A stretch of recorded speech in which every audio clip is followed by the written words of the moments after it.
सुप्रभात दोस्तों, आपका स्वागत है आपके अपने YouTube चैनल GSS एजुकेशन पे।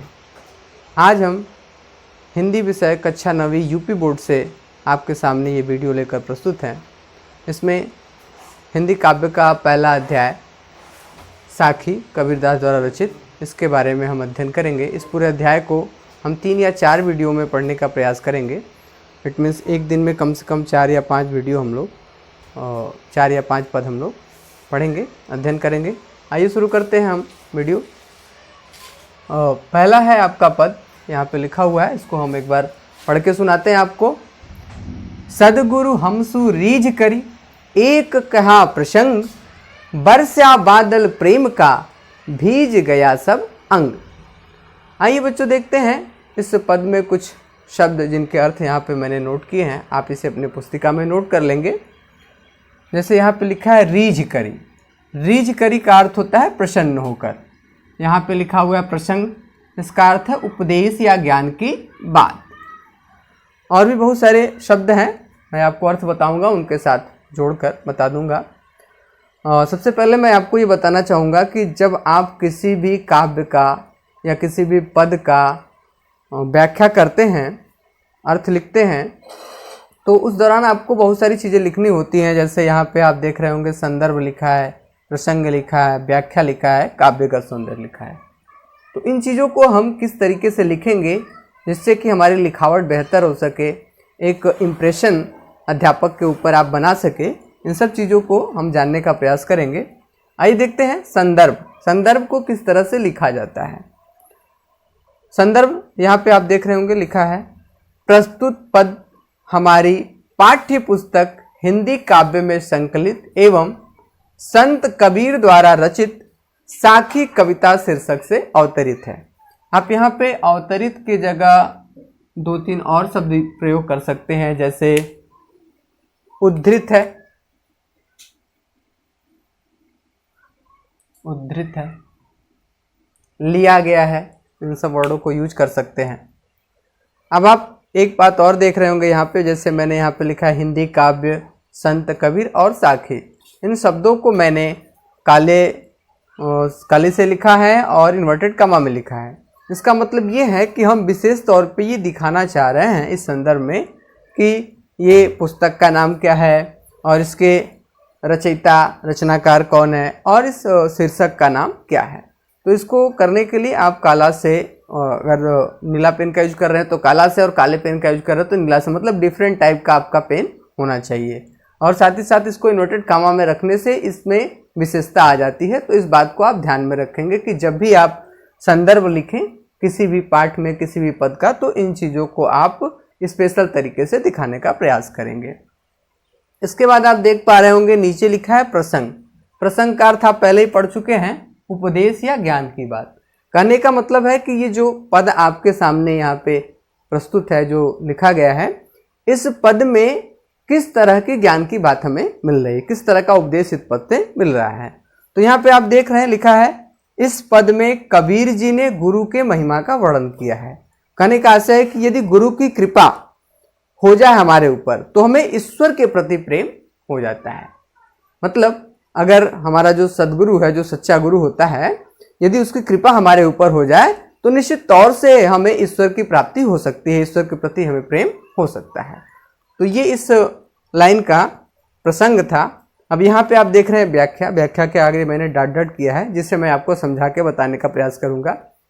और 2 चीज़ें मैं आपको कहना चाहूँगा कि कोई भी रचना होती है तो उस रचना के लिए जो कवि होता है या रचनाकार होता है, तो शब्दों के अर्थ कुछ अलग होते हैं और भाव कुछ अलग होते हैं। दोनों एक दूसरे से थोड़ा रिलेटिव होते हैं, लेकिन अर्थ से भाव में थोड़ा सा भिन्नता मिलता है। भाव का मतलब कवि जो कहना चाह रहा है और उसके जो विचार हैं वो वहाँ पे दर्शाता है। तो अभी मैं आपको व्याख्या करूँगा तो उसमें आपको अर्थ और भाव दोनों बताऊँगा। उसके पहले आप देख सकते हैं यहाँ पे लिखा है काव्यगत सौंदर्य। काव्यगत सौंदर्य का मतलब क्या होता है कि इस रचना के अंतर्गत किन रस का, किन छंद का, किस अलंकार का, किस तरह की भाषा का, किस तरह की शैली का प्रयोग किया गया है, इन चीज़ों को जब आप यहाँ पे दर्शाते हो तो इसी को कहा जाता है काव्यगत सौंदर्य। तो यहाँ पे आप देख पा रहे होंगे कि ये जो रचना है सद्गुरु वाली, इसमें भाषा जो है सदुक्कड़ी भाषा है। इसको हम पंचमेल खिचड़ी भी कहते हैं। अब इसका क्या मतलब है आप यहाँ पे देख सकते हैं, राजस्थानी, पंजाबी, खड़ी बोली, ब्रज भाषा, ये 4-5 तरह की भाषाएं लिखी गई है। मतलब कबीरदास जी की जो रचनाएं होती थी उनकी रचनाओं में इन 4-5 भाषाओं का प्रयोग देखने को मिलता था, इसलिए इसे हम सदुक्कड़ी भाषा या पंचमेल खिचड़ी का नाम भी देते हैं। तो ये रही आपकी भाषा। और इनकी शैली जो थी मुक्तक शैली थी। शैली का मतलब लिखने का जो तरीका होता है, कुछ लोग आलोचनात्मक शैली में लिखते हैं, कुछ लोग विवेचनात्मक शैली में लिखते हैं। तो आपका जो शैली है कबीरदास जी का वो मुक्तक शैली है। और इस पद में जो रस है वो शांत रस है। जहाँ पे भक्ति भावना की बात होती है, ईश्वर के प्रति प्रेम की बात होती है, वहाँ पे जो रस होता है वो शांत रस होता है। और इस काव्य में जो छंद आपको देखने को मिल रहा है वो दोहा छंद है और अलंकार रूपक अलंकार है। और ये रूपक अलंकार आपको मैंने पहले बताया, यहाँ पे लिखा है बादल प्रेम। बादल प्रेम रूपक अलंकार यहाँ पे समाहित है। आगे चल करके मैं एक हिंदी व्याकरण का वीडियो बना रहा हूँ। आप उस वीडियो में व्याकरण जब पढ़ेंगे तो उसमें रस, छंद, अलंकार, संधि, समास, प्रत्यय आदि ढेर सारी चीज़ों को पढ़ने को मिलेगा। तो वहाँ पे आप अलंकारों की जानकारी और छंद और रसों की जानकारी आप प्राप्त कर सकते हैं। अभी हम फिलहाल इस पे लौटते हैं, इस विषय पे, और देखते हैं इसका व्याख्या क्या है। सद्गुरु, सद्गुरु का आशय होता है सच्चा गुरु। अब कैसा गुरु सच्चा गुरु होता है इसको हम समझने का प्रयास करते हैं। वर्तमान समय में तो जो हमें पढ़ा रहा है वो भी हमारे गुरु ही है, हर कोई हमारे गुरु है जो हमें ज्ञान की बात दे रहा है। लेकिन यहाँ सद्गुरु की बात का अगर हम अर्थ लगाएं तो सद्गुरु का आशय जो होता है ऐसे गुरु से होता है जो कि हमें बुराइयों से बचाकर अच्छाई की तरफ ले चले, जो हमारे अंदर के जो विकार हैं, दुर्गुण हैं और ढेर सारी बुराइयां हैं उनको निकालकर हमारे अंदर अच्छे गुणों का समावेश करे और हमें ईश्वर के करीब ले जाए, यानी ईश्वर की प्राप्ति करने में हमें पूरा सहयोग प्रदान करे। ऐसे गुरु को हम सद्गुरु कहते हैं।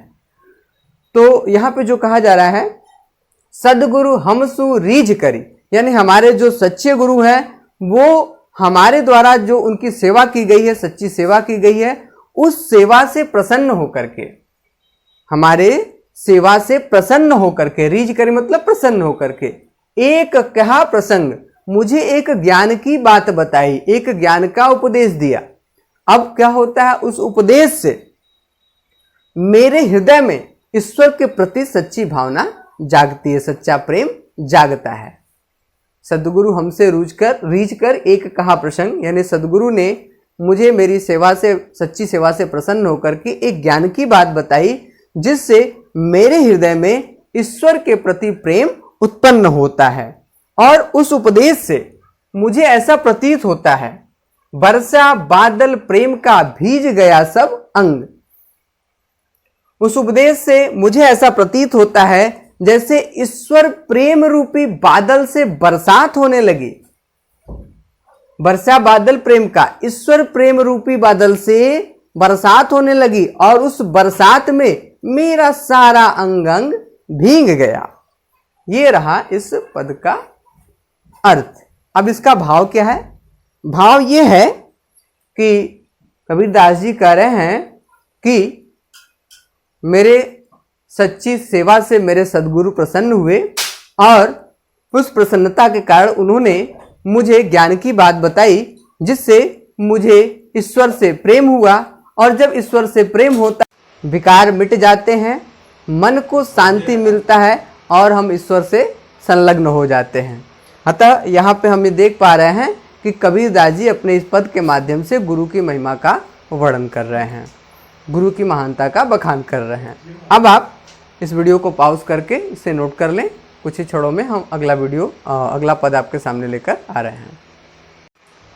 अब देखते हैं बच्चों, जो दूसरा पद है, राम नाम के पट तरे देबे कौ कछु नाय, क्या ले गुर संतोषिए हंस रही मन माय। अब इस पद के जो कुछ शब्द हैं उनके हम अर्थ यहाँ पे देखते हैं। पटतरे, पटतरे का अर्थ होता है बराबर, उसके जैसा। देबे कौ मतलब देने योग्य या देने के लिए। हौस, हौस का अर्थ होता है हौसला, उमंग, उत्साह। क्या ले यानी किस वस्तु, किस वस्तु को दें हम, ऐसा। ये है इसका शब्दार्थ। अब जो यहाँ पे संदर्भ आप देख रहे हैं पूर्ववत लिखा है, मतलब जो पिछले पद में मैंने लिखा था ठीक उसी तरीके से आपको फिर से लिखना है, पूरे वाक्य को लिखना है, इसलिए यहाँ पे पूर्ववत लिखा गया है। जैसे लिखा गया था कि प्रस्तुत पद हमारी पाठ्य पुस्तक, ठीक उसी प्रकार से आपको इसको लिखना है, उसको कहते हैं पूर्ववत। इस पद में प्रसंग क्या है?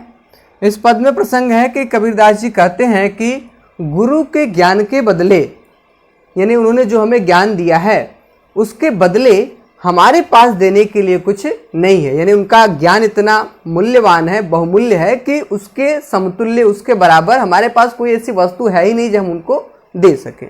ये रहा आपका प्रसंग।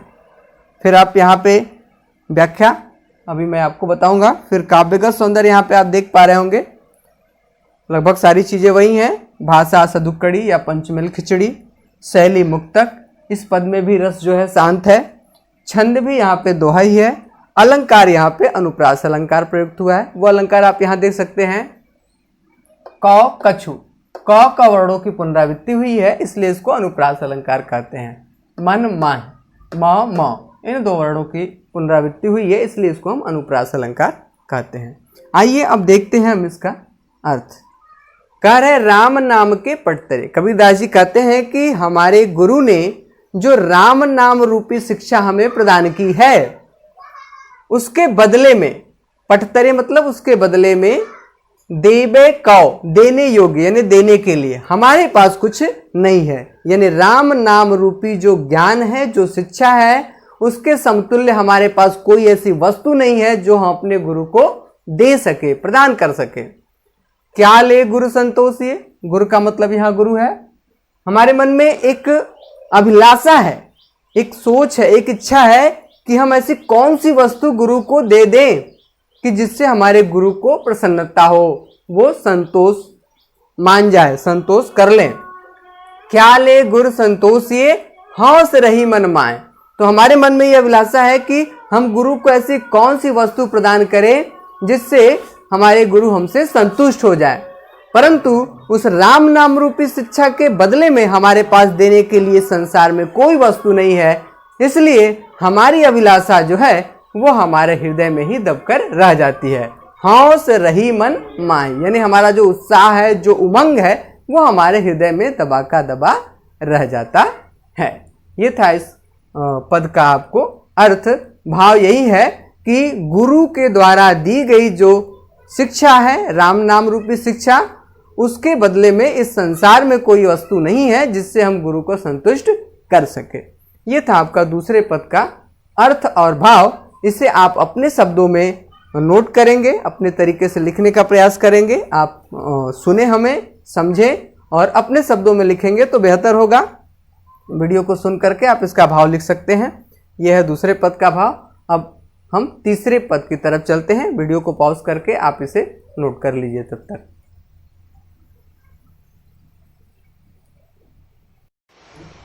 तो हमारा तीसरा पद है, ज्ञान प्रकाश्या गुरु मिल्या सो जिनि बिसरी जाय, जब गोविंद कृपा करे तब गुरु मिलिया आय।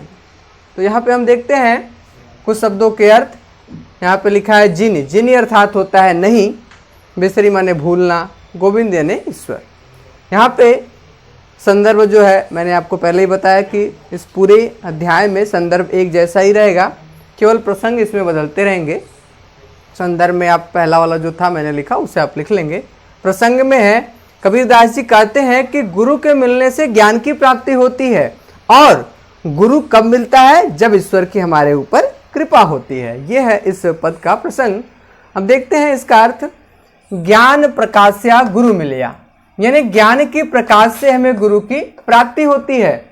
इसलिए है मनुष्य सो जिनि बिसरी जाए। यहाँ पे कबीरदास जी जीवात्मा को अर्थात मनुष्य को एक संदेश देना चाहते हैं कि हे मनुष्य, वो गुरु जो तुम्हें ज्ञान की प्राप्ति कराता है, ज्ञान के प्रकाश से जो तुम्हें गुरु की प्राप्ति हुई है, उसे तुम भूल मत जाना।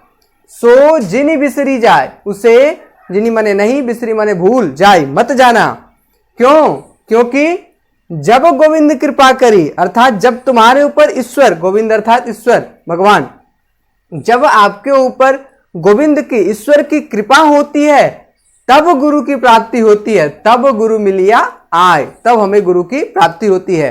कहने का भाव यह है कि कबीरदास जी कहते हैं कि हे मनुष्य, गुरु की प्राप्ति कब होती है? जब हमारे अंदर ज्ञान का प्रकाश होता है, यानी ज्ञान होता है, और वो तब होता है जब हमारे ऊपर ईश्वर की अनुकंपा होती है। इसलिए हे मनुष्यों, हे जीवात्मा, आप अपने गुरु को कभी भूलना मत, क्योंकि वही गुरु जो होता है हमारे जीवन का तारणहार होता है।